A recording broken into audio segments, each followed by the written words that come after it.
Hello, my dear friends. Welcome back to all of you in my YouTube channel. I am Vivek Mishra and welcome to all of you in the timing classes. तो चलिए यहाँ पे हम discuss करने वाले हैं class 10th high school के जो स्टूडेंट्स होते हैं उनके यूपी बोर्ड का साइंस का जो पहला चैप्टर है फिजिक्स का। ठीक है, हम यहाँ पे डिस्कस करने वाले हैं कक्षा 10 के भौतिक विज्ञान का जो आपका पहला चैप्टर है प्रकाश। ठीक है, और चैप्टर का नाम है प्रकाश का परावर्तन। ठीक है ना, तो चलिए हम सबसे पहले स्टार्ट करते हैं अपनी क्लास को। देखिए, चैप्टर का नाम है प्रकाश का परावर्तन और इस चैप्टर को डिस्कस करने से पहले सबसे पहले हमें कुछ चीजें जाननी है। और सबसे पहली चीज मैंने आपको पहले भी बताया है कि अगर आप कोई भी चीज पढ़ने जा रहे हो ना, सबसे पहले जानो वो चीज है क्या। देखिए, प्रकाश का परावर्तन, सबसे पहले हम जानते हैं प्रकाश किसे कहते हैं। सबसे पहले हमें यह जानना है कि प्रकाश किसे कहते हैं। आप सभी को पता है, सीधी सी बात है भैया, प्रकाश इसको इंग्लिश में कहते हैं लाइट। ठीक है ना, प्रकाश करता क्या है। सपोज करिए अभी यहाँ पर आप रात के समय में चारों तरफ अंधेरा ही अंधेरा रहता है तो हम आपको कुछ दिखाई नहीं देता है कि नहीं। अभी आपको किसी से बंद कमरे में छोड़ दिया जाए जहाँ पे कहीं भी प्रकाश आने का कोई साधन ना हो और उस रूम में अंधेरा ही अंधेरा हो, तो आप क्या कर सकते हो, अपने आसपास की चीजों को देख नहीं सकते हो। क्लियर है कि नहीं। जैसे आपको कहीं पे भी छोड़ दिया जाए, जैसे रात्रि का समय हो, रात हो, अंधेरी रात हो और आपको क्या करना है, आपको रास्ता देखना है, तो आपको क्या करते हो, आपको रास्ता नहीं दिखेगा जब तक आपको क्या ना मिले, लाइट ना मिले। आप टॉर्च लेते हो या आजकल तो मोबाइल से क्या करते हो, फ्लैश का यूज करते हो कि नहीं करते हो, रास्ता देखने के लिए रात में। उसी तरह से सीधी सी बात है। तो इन सब चीजों से क्या क्लियर होता है, प्रकाश एक ऐसा माध्यम है, प्रकाश एक ऐसा माध्यम है जिसके द्वारा हम क्या करते हैं, किसी वस्तुओं को देखते हैं। क्या करते हैं, जिसके द्वारा हम किसी वस्तुओं को देखते हैं। प्रकाश क्या करता है, प्रकाश वह माध्यम है जिसके द्वारा हमें किसी वस्तुओं को देखने में क्या मिलती है, सहायता मिलती है। ये तो हो गई कॉमन डेफिनेशन, बट हम पढ़ रहे हैं साइंस और साइंस की परिभाषा में हम प्रकाश को क्या बोलते हैं। देखो, साइंस में प्रकाश को कहा जाता है कि एक एनर्जी है। प्रकाश क्या है, एनर्जी है। तो उसकी परिभाषा ये बताई जाती है कि प्रकाश एक प्रकार की क्या है, ऊर्जा है। प्रकाश एक प्रकार की ऊर्जा है जो हमारे दृष्टि ज्ञान को जागृत करती है। क्या करती है, जो हमारे दृष्टि ज्ञान को जागृत करती है। फिर से सुनना, हम पढ़ रहे हैं चैप्टर का नाम है प्रकाश का परावर्तन, उसमें आपकी पहली हेडिंग है प्रकाश। अब बात आती है प्रकाश किसे कहते हैं, तो ये कहा जाता है कि प्रकाश एक प्रकार की ऊर्जा है जो हमारे दृष्टि ज्ञान को क्या करता है, जागृत करता है। ये तो एक बड़ी परिभाषा होगी कि प्रकाश एक प्रकार की ऊर्जा है जो हमारे दृष्टि ज्ञान को क्या करती है, जागृत करती है। एक और परिभाषा अगर बताता हूं, लिखा है कि वह भौतिक साधन जिसके द्वारा हमें वस्तुओं को देखने में मदद मिलती है, देखने में सहायता मिलती है। क्लियर है कि नहीं। प्रकाश एक प्रकार की ऊर्जा है जो हमारे दृष्टि ज्ञान को जागृत करती है, या ऐसे बोल सकते हैं प्रकाश वह भौतिक साधन है जिसके द्वारा हमें वस्तुओं को देखने में क्या मिलती है, सहायता मिलती है। क्लियर है कि नहीं। अब ये तो क्लियर हो गया ना प्रकाश किसे कहते हैं, चीजें क्लियर है ना। प्रकाश क्या है, प्रकाश एक प्रकार की ऊर्जा है जो क्या करती है, हमारे दृष्टि ज्ञान को जागृत करता है, या ऐसा कह सकते हैं वह भौतिक साधन जिसके द्वारा हमें वस्तुओं को देखने में सहायता प्रदान होती है, उसे प्रकाश कहते हैं। चलिए, उसके बाद एक हेडिंग आती है प्रदीप्त और अदीप्त वस्तुएं। एक चीज भैया क्लियर करना, अगर आप साइंस पढ़ रहे हो, कोई भी चीज पढ़ रहे हो, फिजिक्स केमिस्ट्री आप कुछ भी पढ़ रहे हो, आप हिंदी के साथ साथ उसके इंग्लिश वर्ड को भी जानते चलना जो आपको आगे काम देगा। ठीक है कि नहीं। यूपी बोर्ड के लिए मैं स्पेशली यही बताता हूं, आप कोई भी हेडिंग पढ़ रहे हो, जैसे पढ़ने चल रहे हो प्रकाश का परावर्तन, प्रकाश के परावर्तन को इंग्लिश में कहते हैं रिफ्लेक्शन ऑफ लाइट। प्रकाश पढ़ रहे हो, प्रकाश को इंग्लिश में कहते हैं लाइट। प्रकाश एक प्रकार की ऊर्जा है, ऊर्जा को कहते हैं एनर्जी। ठीक है। प्रदीप्त और अदीप्त वस्तुएं, प्रदीप्त वस्तुएं और अदीप्त वस्तुओं को इंग्लिश में कहते हैं luminous object and non luminous object. प्रदीप्त वस्तुओं क्या बोलते हैं, ल्यूमिनस ऑब्जेक्ट। चलिए, सब अब बात करते हैं प्रदीप्त वस्तुएं क्या है, अदीप्त वस्तुएं क्या है। देखो बहुत ही इजी डेफिनेशन है इसकी कि ऐसी वस्तुएं जिनमें स्वयं का प्रकाश होता है, ऐसी वस्तुएं जिनमें स्वयं का प्रकाश होता है, या ऐसे बोल सकते हैं वे वस्तुएं जो स्वयं प्रकाश का उत्सर्जन करती हैं, वह वस्तुएं जो स्वयं प्रकाश का उत्सर्जन करती है उसे हम क्या कहते हैं, प्रदीप्त वस्तुएं, लुमिनस ऑब्जेक्ट बोलते हैं। ऐसी वस्तुएं जिनमें स्वयं का प्रकाश होता है, क्या बोलेंगे, ऐसी वस्तुएं जिनमें स्वयं का प्रकाश होता है उसे हम क्या कहते हैं, प्रदीप्त वस्तुएं। या एक और डेफिनेशन, वह वस्तुएं जो क्या करती हैं, स्वयं प्रकाश का उत्सर्जन करती हैं उसे हम कहते हैं प्रदीप्त वस्तुएं, ल्यूमिनस ऑब्जेक्ट। फॉर एग्जांपल सूर्य, लालटेन, मोमबत्ती, विद्युत बल्ब, ये सब क्या है, आप सूर्य में देखो स्वयं का प्रकाश है, लालटेन को जलाओगे तब तो लालटेन का जमाना नहीं है, मोमबत्ती कैंडल दिवाली में जलाते होगे तो मोमबत्ती जलाते हैं ना, उसको जलाओगे तो खुद का प्रकाश होता है कि नहीं। आप माचिस की तीली से जलाओ तो वो उसमें क्या करेगा, स्वयं की लाइट निकलती है, क्या कोई और लाइट लगाते हैं उसके अंदर, खुद से प्रकाश निकलता है कि नहीं। विद्युत बल्ब आपका बल्ब लगा रहता है घर में, बल्ब लाइट आई तो उसमें बल्ब का क्या रहता है, खुद का प्रकाश रहता है कि नहीं, वो सब क्या कहलाती हैं, प्रदीप्त वस्तुएं। फिर से क्लियर करना कि ऐसी वस्तुएं जिनमें क्या होता है, स्वयं का प्रकाश होता है, या कह सकते हैं जिस प्रकाश का उत्सर्जन खुद करती हैं उसे हम क्या कहते हैं, प्रदीप्त वस्तुएं कहते हैं। एग्जाम्पल की बात करता हूं, सूर्य, लालटेन, मोमबत्ती, विद्युत बल्ब। चलिए अगली हेडिंग आती है उसी में अदीप्त वस्तु। एक चीज और ध्यान देना, प्रदीप्त वस्तुओं को दीप्त भी बोला जाता है, कहीं नहीं प्रा को हटा दिया गया है, केवल दीप्त बोलते हैं। तो कंफ्यूज नहीं होने का, दीप्त या प्रदीप्त एक ही है, चाहे दीप्त बोलो चाहे प्रदीप्त बोलो। चलिए आगे चलते हैं, अदीप्त वस्तुएं। अदीप्त इसी का जस्ट अपोजिट, क्या बोलेंगे, प्रदीप्त में था कि जिनमें स्वयं का प्रकाश होता है, अदीप्त में क्या होगा, ऐसी वस्तुएं जिनमें स्वयं का प्रकाश नहीं होता है बल्कि वे दूसरों के प्रकाश से प्रकाशित होती हैं। ऐसी वस्तुएं जिनमें स्वयं का प्रकाश नहीं होता है वह दूसरे के प्रकाश से प्रकाशित होती है, उसे हम क्या कहते हैं, अदीप्त वस्तु कहते हैं। अदीप्त वस्तु क्या है, या ऐसा बोलो, ऐसी वस्तुएं जो प्रकाश का उत्सर्जन खुद नहीं करती हैं उसे अदीप्त कहते हैं। तो प्रदीप्त अदीप्त समझ आया ना। प्रदीप्त क्या है, ऐसी वस्तुएं जिनमें स्वयं का प्रकाश होता है प्रदीप्त बोलते हैं, और ऐसी वस्तुएं जिनमें स्वयं का प्रकाश नहीं होता है जिसको देखने के लिए हमें दूसरे की प्रकाश की आवश्यकता पड़ती है। जैसे भैया चंद्रमा एक बहुत बेस्ट एग्जांपल है अदीप्त वस्तुओं का। चंद्रमा में स्वयं का प्रकाश नहीं होता है, यह सूर्य के प्रकाश से प्रकाशित होता है। किसके प्रकाश से, सूर्य के प्रकाश से। जैसे मेज में स्वयं का प्रकाश होता है, अगर होता तो भैया बल्ब खरीदते, मेज बनवाते, जगह जगह पे रख देते तो प्रकाश मिलता रहता उनको। मेज में स्वयं का प्रकाश नहीं होता है, लेकिन मेज को देखने के लिए क्या करोगे आप, प्रदीप्त वस्तु का सहारा लेते हो कि नहीं, टार्च मारते हो।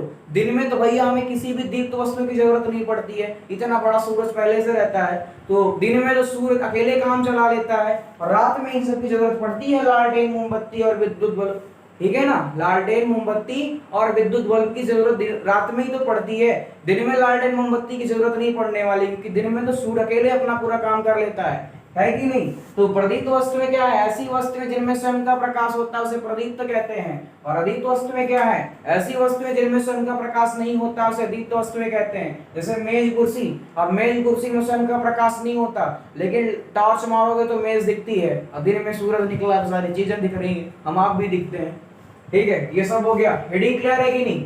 पहला था प्रकाश एक प्रकार की ऊर्जा है जो हमारे दृश्य ज्ञान को जागृत करती है। उसके बाद बोलेंगे यह वह भौतिक साधन जिसके द्वारा हमें वस्तुओं को देखने में सहायता मिलती है, उसे क्या कहते हैं, प्रकाश कहते हैं।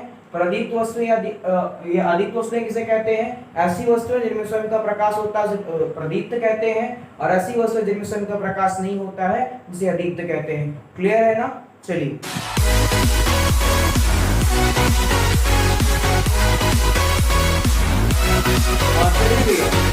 आपकी अगली हेडिंग है प्रकाशिक माध्यम, ठीक है ना। इसके पहले हमने पढ़ा कि ल्यूमिनस ऑब्जेक्ट, प्रदीप्त वस्तुएं या अदीप्त वस्तुएं किसे कहते हैं। अब हम पढ़ने चल रहे हैं प्रकाशिक माध्यम।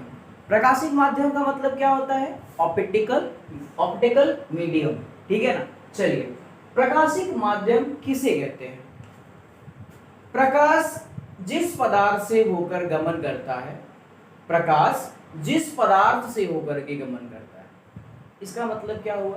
मतलब कि प्रकाश जहां से होकर के चलता है, जैसे वायु से होकर आया कि आपके कमरा है, कमरे की जो रहता है वो उसमें से निकल कर आया, कि कांच आपने रखा है, कांच को पार करके आया, ठीक है ना। इसको क्या कहते हैं कि प्रकाश जिस पदार्थ से होकर के गमन करता है, वायु से आया कि जल में आया कि कांच में आया, ठीक है ना, कुछ भी, ठीक है। तो प्रकाश जिस पदार्थ से होकर के गमन करता है वही क्या कहलाता है? प्रकाश का माध्यम कहलाता है। तो प्रकाशिक माध्यम क्या है? प्रकाश जिन पदार्थों से होकर के गमन करता है वही क्या कहलाता है? प्रकाशिक माध्यम कहलाता है। प्रकाशिक माध्यम किसे कहते हैं? प्रकाश जिस पदार्थ से होकर के गमन करता है उसे हम क्या कहते हैं? प्रकाशिक माध्यम कहते हैं। और फिर कह रहा है कि गमन क्षमता के आधार पर माध्यमों को 3 भागों में बांटा गया है। गमन क्षमता का मतलब कि प्रकाश जिस तरह से चलता है उसके हिसाब से माध्यम भैया जी 3 प्रकार के होते हैं। पहला होता है पारदर्शक, जिसे हम कहते हैं ट्रांसपेरेंट। दूसरा होता है अपारदर्शक, जिसे कहते हैं ओपाक्यू। तीसरा होता है पारभासक, जिसे कहते हैं ट्रांसलूसेंट। क्या बोलते हैं? ट्रांसलूसेंट। चलिए फिर से एक बार देखते हैं। प्रकाश जिस पदार्थ से होकर के गमन करता है उसे हम कहते हैं प्रकाशिक माध्यम। उसकी गमन क्षमता के आधार पर प्रकाश को 3 भागों में बांटा जाता है: पारदर्शक, अपारदर्शक, पारभासक। पारदर्शक को कहते हैं ट्रांसपेरेंट, अपारदर्शक को कहते हैं ओपाक्यू और पारभासक को कहते हैं ट्रांसलूसेंट। चलिए पहला देखते हैं पारदर्शक क्या है। वैसे तो चीजें तो आपने क्लास 7th 8th में पढ़ी होंगी, ठीक है ना। पारदर्शक क्या है? पारदर्शक किसे कहते हैं? आपने सुना होगा पारदर्शी वस्तुएं, ऐसी वस्तुएं जिनमें प्रकाश क्या होता है? ऐसी वस्तुएं जिनमें प्रकाश पूर्णतः आर पार निकल जाता है उसे हम क्या कहते हैं? पारदर्शी। कहते हो कि नहीं? उसी तरह पारदर्शक माध्यम की बात आती है, क्या बोलेंगे? ऐसा माध्यम जिसमें प्रकाश क्या होता है? पूर्णतः आर पार निकल जाता है। पूर्णतः क्या होता है? आर पार निकल जाता है, उसे क्या कहते हैं? ये कह सकते हैं ऐसा माध्यम जिसमें प्रकाश पूर्णतः गमन कर सकता है उसे क्या कहते हैं? पारदर्शक माध्यम कहते हैं। वह माध्यम जिसमें प्रकाश क्या होता है? पूरा का पूरा आर पार हो जाता है, गमन कर सकता है, उसे कहते हैं पारदर्शक माध्यम, ट्रांसपेरेंट मीडियम कहते हैं। अगला है अपारदर्शक। अपारदर्शक क्या है? देखो, पारदर्शक का एग्जांपल अगर मैं बात करता हूं, जैसे वायु, हवा से लाइट पूरी क्या होती है? पूरी की पूरी पृथ्वी पर आ जाती है। अरे जब सूरज की रोशनियां आती है ना तो पूरी की पूरी पृथ्वी तक पहुंच रही है। ये भी हवा अपारदर्शक होती तो अंधेरा होता, ठीक है ना। वायु, जैसे जल होता है, यहाँ पर भी क्या होता है? प्रकाश आ जाता है। जैसे कांच हुआ, इन सब से क्या होता है? लाइट आपकी आर पार निकल जाती, उसे कहते हैं पारदर्शक माध्यम। वह माध्यम जिसमें प्रकाश क्या होता है? पूरा का पूरा गमन कर सकता है या आर पार निकल सकता है, उसे हम कहते हैं पारदर्शक, ट्रांसपेरेंट मीडियम कहते हैं। क्लियर है कि नहीं? अब चलिए देखिए अपारदर्शक। अपारदर्शक क्या है? अपारदर्शक को बोलते हैं अपक्यू। क्या बोलते हैं? अपक्यू। अब अपारदर्शक है क्या? ऐसा माध्यम, क्या बोलेंगे? ऐसा माध्यम जिसमें प्रकाश क्या होता है? बिल्कुल नहीं आर पार जा सकता, मतलब कि जा ही नहीं सकता है। अपारदर्शक, आपने सुना ना अपारदर्शी वस्तुएं, तो अपारदर्शी वस्तुएं किसे कहते हैं? ऐसी वस्तुएं जिसमें प्रकाश आर पार नहीं जा सकता है, उसे अपारदर्शी कहते हैं। तो ऐसे बोलेंगे ऐसा माध्यम जिसमें प्रकाश आर पार नहीं जा सकता है, प्रकाश नहीं जा सकता है, उसे क्या कह सकते हैं? अपारदर्शक। जैसे प्रकाश को भी दीवार के उस तरफ जाना हो, जाएगा? इसमें नहीं जा पाएगा ना। यही मेरा व्हाइट बोर्ड है, अभी कितना लाइट मारूं क्या लाइट जो है व्हाइट बोर्ड को निकल जाएगी? नहीं जाएगी। अभी तुम्ही को टार्च के सामने खड़ा कर दूं, क्या तुमको आर पार करके प्रकाश निकल के जाएगा? नहीं जाएगा ना। तो क्या हो जाएगा? ये अपारदर्शक। तो पारदर्शक क्या है? ऐसा माध्यम जिसमें प्रकाश क्या होता है? गमन कर सकता है, आर पार जा सकता है, उसे हम कहते हैं पारदर्शक या ट्रांसपेरेंट। अब बात आती है अपक्यू। अपारदर्शक क्या है? ऐसा माध्यम जिसमें प्रकाश क्या होता है? आर पार नहीं जा सकता, उसे बोलते हैं पारदर्शक माध्यम। ठीक है, चलिए अब आपका आता है पारभासक। पारभासक क्या है?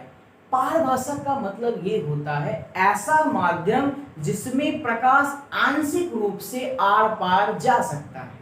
आंशिक रूप में मतलब थोड़ा थोड़ा थोड़ा सा उसका, जैसे 100% में मात्र 30% या 25% लाइट क्या होती है, आर पार जा सकती है, उसे हम कहते हैं पारभाषक। तो पारभाषक किसे कहते हैं, ऐसा माध्यम जिससे प्रकाश क्या होता है, आंशिक रूप से थोड़ा थोड़ा क्या हो सकता है, एक इस पार से उस पार जा सकता है, उसे हम कहते हैं पारभाषक। फॉर एग्जाम्पल अगर आपको मैं देता हूं, जैसे गंदा जल, पानी होता है ना, उसको बहुत गंदा कर डालो, बहुत उसमें मतलब कि कंकड़ पत्थर धूल मिट्टी एकदम जिसे कहते हैं ना, मतलब कीचड़ टाइप का पानी हो, उसमें प्रकाश क्या होता है, बहुत थोड़ा आंशिक रूप से जाएगा। या और एग्जाम्पल अगर आपको देता हूं, जैसे घिसा हुआ कांच, कांच हो उसको बढ़िया से घिस डालो, मतलब धब्बे पड़ जाए उसमें, तो उससे प्रकाश क्या होगा, नहीं जा सकता है। और सब कुछ छोड़ो, जैसे आप लोग पहले करते भी रहे हो, तेल लगा हुआ कागज, कागज पर तेल लगा लो, फिर उसके बाद तार से मोबाइल का फ्लैश मारो, देखो लाइट क्या होगी, थोड़ा कम जाएगी। अभी वैसे ही लोग कागज में तो हल्का फुल्का जाता है, फ्लैश तो भाई बहुत तेज होता है, फ्लैश की बात नहीं करता, उनसे आप करिए लॉलटेन हुआ है, मोमबत्ती के प्रकाश को क्या कर सकते हो, आर पार इधर से उस तरफ जा सकता है, आंशिक रूप से, पूरा का पूरा नहीं जाएगा, आंशिक रूप से आर पार हो जाएगा। तो पारभाषक किसे कहते हैं, ऐसा माध्यम जिसमें प्रकाश थोड़ा थोड़ा आर पार जा सकता है, उसे पारभाषक कहते हैं। फॉर एग्जाम्पल जैसे घिसा हुआ कांच, तेल लगा हुआ कागज, गंदा जल। पारदर्शक ऐसा माध्यम जिसमें प्रकाश आर पार जा सकता है, उसे पारदर्शक। एग्जाम्पल वायु जल कांच। अपारदर्शक जिसमें प्रकाश नहीं जा सकता है, सीधी सी बात है, लकड़ी हो गई आपकी, ये दीवार हो गई, व्हाइट बोर्ड हो गया, ये सब क्या है भैया, अपारदर्शक माध्यम है। चीजें क्लियर है कि नहीं। आज आपका स्टार्ट था ये चैप्टर, तो मैंने कुछ चीजें आपको बता दी हैं, ये छोटी छोटी चीजें हैं, आप इसको क्या करना, बढ़िया से याद करके चलना। उसके बाद अब हम जब अगली क्लास में आपको बताएंगे प्रकाश की किरण किसे कहते हैं, किरण पुंज क्या है, और जैसे मैंने लिखा है प्रकाश का परावर्तन, तो ये भी आपको बताएंगे परावर्तन क्या होता है। सारी चीजें जानने के लिए आप बने रहना हमारे साथ, ठीक है ना। अगर वे बच्चे जो आज पहली बार आए हैं मेरे YouTube चैनल पर द डायमंड क्लासेस पर, आपको करना क्या है, सबसे पहले करना इस वीडियो को लाइक कर देना, उसके बाद शेयर कर देना अपने फ्रेंड्स के साथ जिसको इसकी ज़रूरत है, ठीक है ना। उसके बाद आपके लेफ्ट साइड में एक सब्सक्राइब का बटन आएगा, उसको सब्सक्राइब कर देना और बेल नोटिफिकेशन को ऑन कर देना, और बने रहना हमारे साथ इसी तरह की और वीडियो को पाने के लिए। फिर मिलेंगे आपसे एक नई क्लास में, तब तक के लिए bye, that's all, love you all.